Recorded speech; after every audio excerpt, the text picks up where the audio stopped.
everyone, it's Justin again.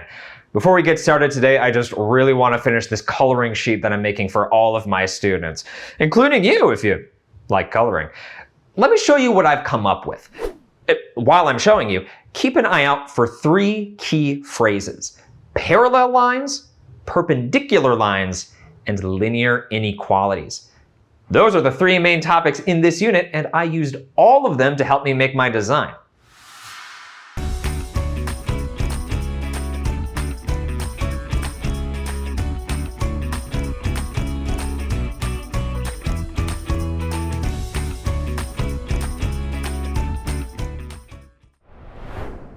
Let me show you what I've been working on. I'm going to show you each element of my coloring sheet, and then at the end, I'll put them all together so you can see what it turned out to look like. So I started by making this design.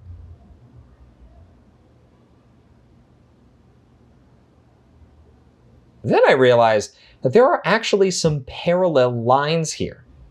Do you know what parallel lines are? Parallel lines are lines that never touch each other, no matter how far they continue off into the distance. Can you find some lines here that are parallel to each other? These four lines are parallel to each other. And these four lines are parallel to each other. Sometimes it's not always obvious what lines are parallel when looking at an image like this because there could be a lot going on. But what if we looked at the equations for these four lines? To be honest, I'm not sure that these standard form equations are very useful in showing me which lines are parallel. But what if we use one of the other forms for an equation of a line? I mean, we learned in the previous units that they're all good for different things.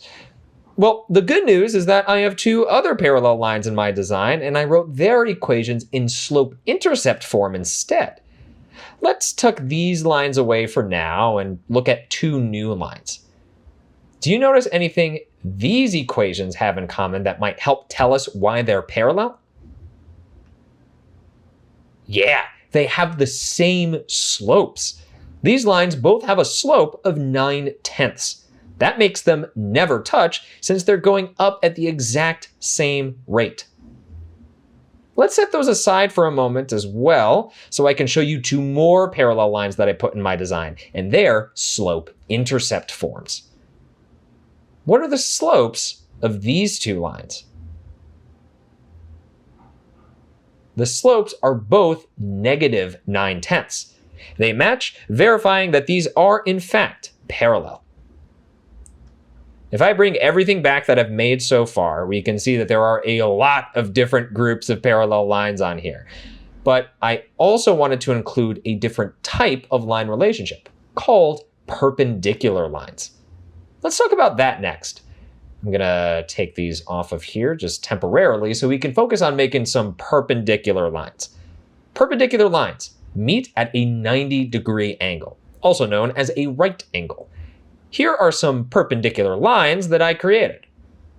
They intersect at a right or 90-degree angle. Now, if you look at these equations that describe them, do you have any ideas why these are perpendicular? I'll give you a hint. It has to do with their slopes.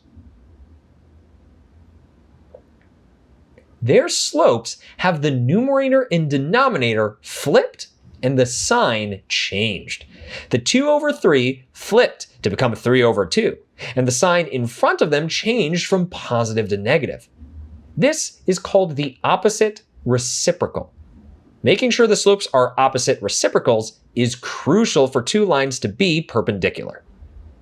I wanted to create one more pair of perpendicular lines on the other side of the page. These are the lines I made, and here's the equation for the first one. Any idea what the slope of the perpendicular line is? Yeah, it should be positive 3/2. The slope should fulfill two requirements. It should be the opposite and the reciprocal. So the sign changes from negative to positive, and the numerator and denominator flip from 2/3 to 3/2. Now that we've talked a little about what parallel and perpendicular look like, both on a graph and in an equation, I want to give you a little insight into the final topic in this unit. Let's come back to these lines in a little bit when I show you all of the parts of my design together, and after we talk about linear inequalities. Linear inequalities are similar to equations except for a few things, two of which I'll show you now. They utilize an inequality symbol rather than an equal sign. They also require the use of shading to show all their solutions. I'm going to make a border around my picture, and linear inequalities will describe these perfectly. Notice that there's a line and also shading on one side of the line for each of these. We're definitely going to talk more about the specifics of linear inequalities in this unit, along with parallel and perpendicular lines. But for now, are you ready to see my final design with all of these elements together? Ta-da! Here it is! And once I take the grid marks off, I have the final coloring sheet. After you've learned more in this unit about parallel and perpendicular lines, along with linear inequalities, you'll get a chance to make your own design in this unit's wrap-up. Anyways, don't forget to finish your guided notes and the activities in this lesson's PDF before starting the practice game. Good luck with that, and I'll see you next time.